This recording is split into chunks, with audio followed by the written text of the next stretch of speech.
On this edition of Inside Business, we are focusing on the assumption of the Procurement Regulatory Authority of Zimbabwe, PRAZ, as the president of the Africa Public Procurement Network, APPN, during the 4th General Assembly of the Africa Public Procurement Network, which was held from 12 to 14 November in Rwanda's capital, Kigali.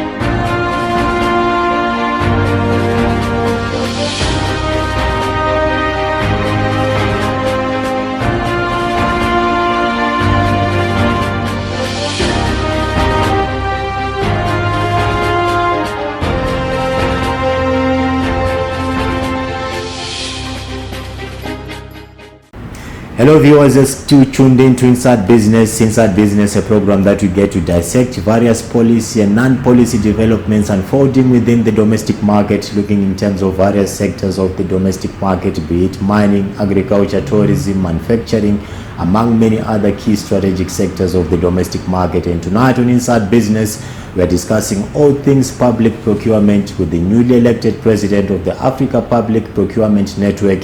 He also hails as the Chief Executive Officer of the Procurement Regulatory Authority of Zimbabwe. My guest tonight is Mr. Clever Ruskwa. Thank you, sir, for joining us on the program.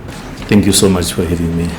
All right, Mr. Ruskwa, so just starting off our discussion, now you as being the president of APPN, what is your vision for the organization in terms of trying to drive its operational mandate?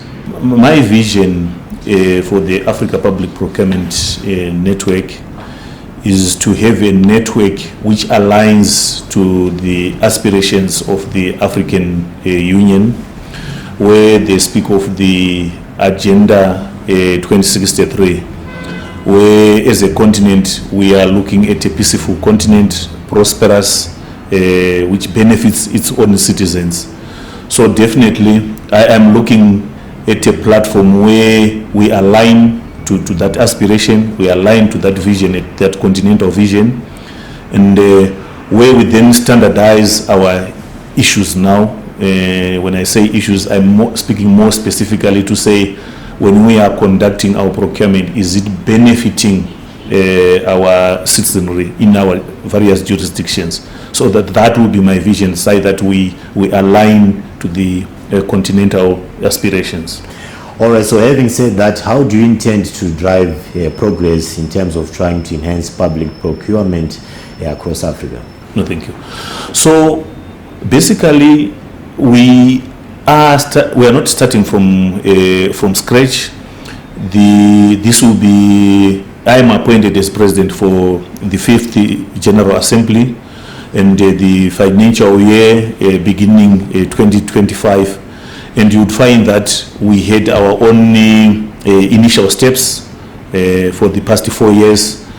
And in this particular instance, where we are now, we have got a scenario where we had some discussions, like in the very last General Assembly, the 4th General Assembly, where we were coming up with our resolutions and objectives.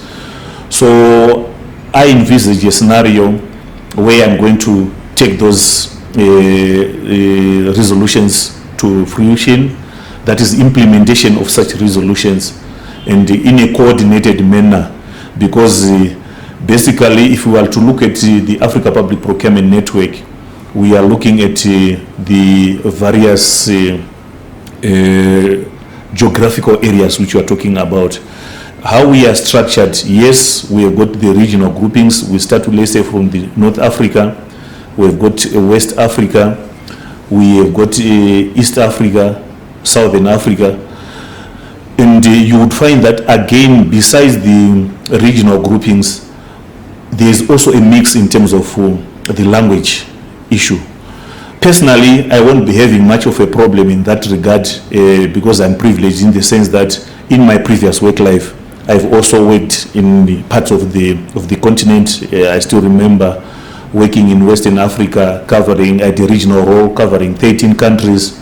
And when I moved across to East Africa, I had also another role where I was covering almost 13 countries. So total of about 26 countries, having an appreciation of what it is that they do economically, politically, and all, then this gives me an opportunity to interact with the relevant stakeholders in their various stratified roles in those jurisdictions.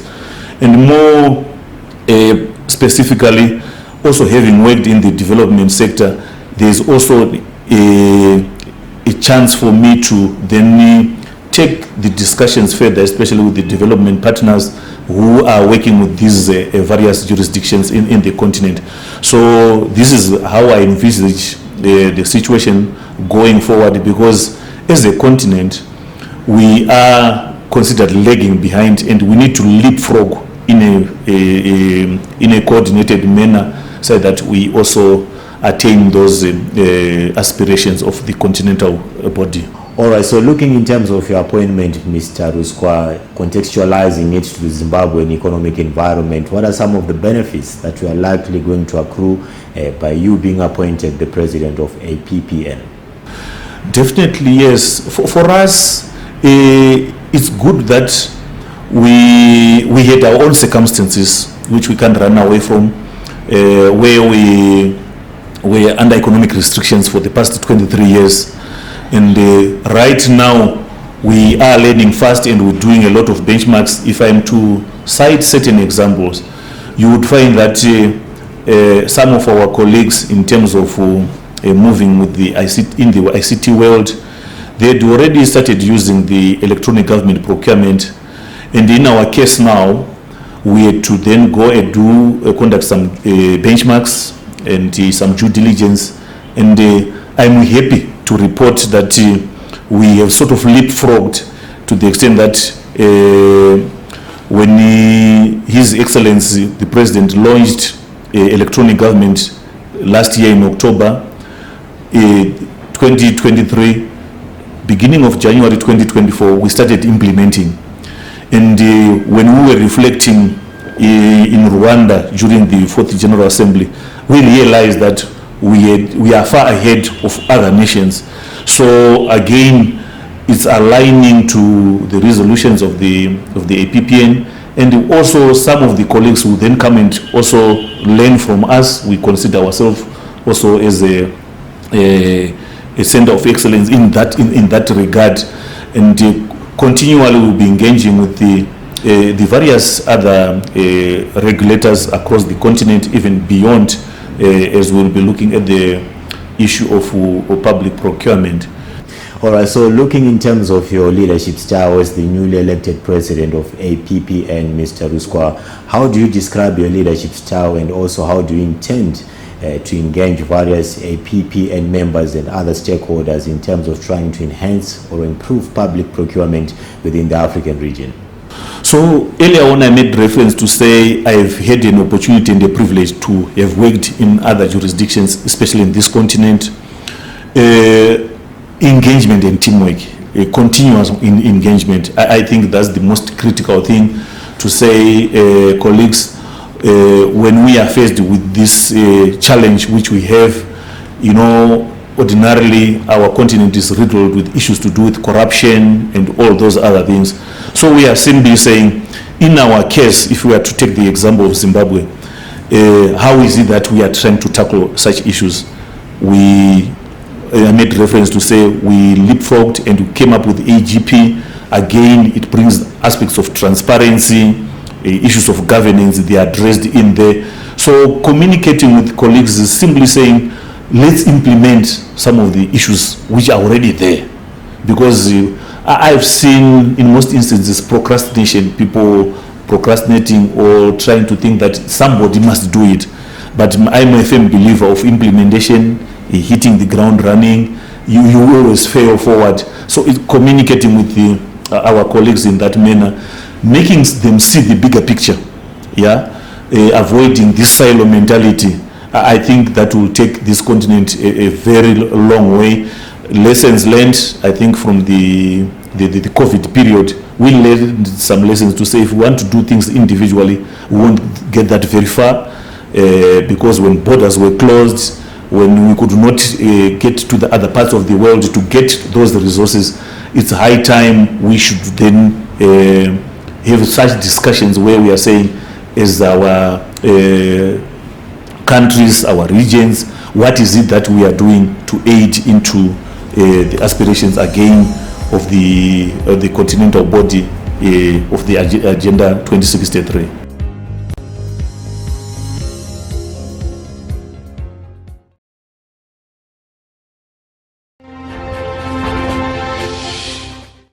Alright, so now looking on the aspect of collaborations and partnership, I do understand that the success of APPN heavily relies upon strong partnerships and collaborations. As the newly elected president, how do you intend to foster strategic partnerships in terms of trying to drive the overall objective or the mandate of APPN? Thank you. So when I was looking at the organization and also reflecting for the past 2-3 years as a body, I found out that already there are systems in place, there are agreements and protocols already. Like if we look at the SADC protocols, the COMESA protocols, even at AU level, the Africa Continental Free Trade Area, which I've spoken about, is them zeroing in there to say, what is it that we can do, what is expected of us as public procurement professionals, how do we then aid into that? So the coordination now, we then need to prioritize to say, if we are to achieve this vision as a continental body, already there's no need for us to reinvent the wheel. There are protocols already in place. We start by those, because I consider them the low-hanging fruits, if we are to look at it from that end. And what you then need to do is aligning. If I am to give the example of Zimbabwe, we have got our Vision 2030. And if one is to look at Vision 2030, then we have got our NDS 1, NDS 2. You then say, where do we come in terms of our mandate? Which pillars out of the 14 pillars, if it is governance, if it is knowledge management, what is it that you are doing? So again, aligning it to such structured protocols, I think that will take us a very long way, and there would be a lot of buy-in now, again, be it from our principals, from other critical stakeholders. If we are to look at the development partners, again, you would find that probably their mandate is to come and fill those gaps. If you are to look at the social side of things, if you are looking at the economical side of things. So it's a matter of coordinating such that's how I envisage our scenario going forward. All right, so now looking in terms of technology, we are seeing, the advancements that are currently panning out in as far as, embracement of technological advancement in terms of trying to enhance public procurement in various jurisdictions. How do you envision embracing public procurement vis-a-vis the advancements that are currently taking place within the technological space in order to try and enhance public procurement across Africa? You, as the newly elected president of APPN, how do you envision to embrace technology in terms of trying to enhance public procurement within the African region? Thank you. So earlier on, again, I made reference to issues like electronic government procurement.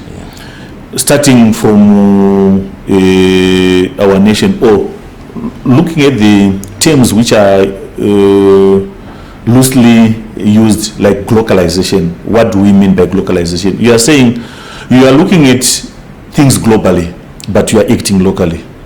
So in our case, when we were going on the EGP platform, we simply said our government is promoting the use of digital platforms, which makes it easier for our citizenry to avoid them, be it traveling, be it to Harare to come to PRAZ to register. Now they can do it in the comfort of their homes and all.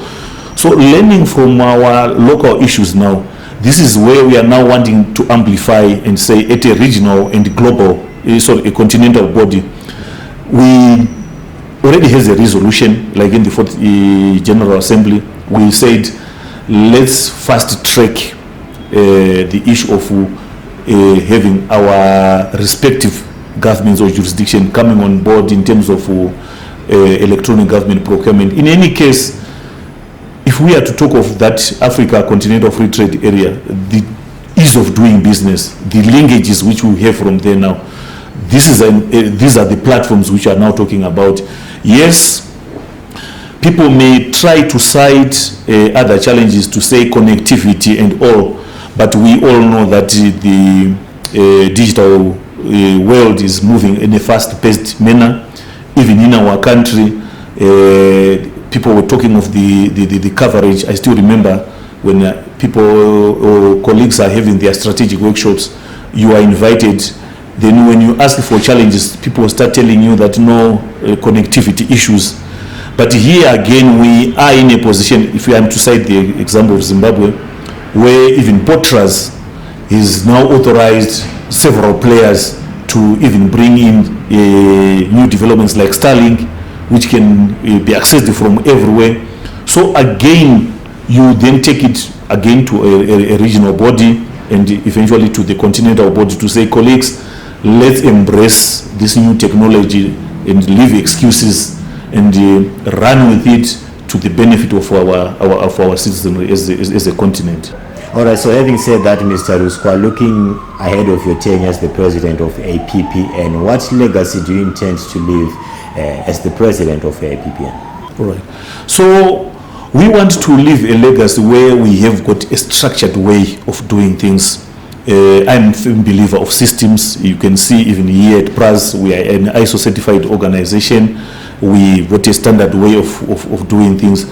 So my discussion with the colleagues was to say, let's standardize our approach so that we are listened to by the critical stakeholders. In our case, it's our principals, because they've got a mandate from the general citizenry to lead us, and they would have made some pledges and some promises. And I'm saying, as a network, if we are to give proper advice at various levels in a stratified manner, where we are not just talking about excuses, but some mitigatory measures to some of the challenges which we find, proffering some solutions, coming up with innovative way of doing things. Again, citing the example of Zimbabwe, right now as PRAZ, we are leading, apart from the ISO qualification, certification which we have, right now we've embarked on the sustainable procurement standardization. So again, we are taking the lead, and this is a legacy which we want to leave in the continent, to say we also do things in a structured manner. We are able to benchmark from other jurisdictions and other continents, the way they do things. It's now a global world, can learn faster. Then we improve, be it those skills gaps which I mentioned earlier. We cover those gaps by training our professionals, so that they then live up to the expectations of both the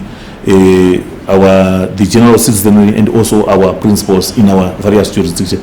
So that's the vision which I have as a person, where we are saying, if we are to leave legacy, to say during this tenure or this time, these colleagues who were holding these offices, what is it that they did for the betterment of our citizenry?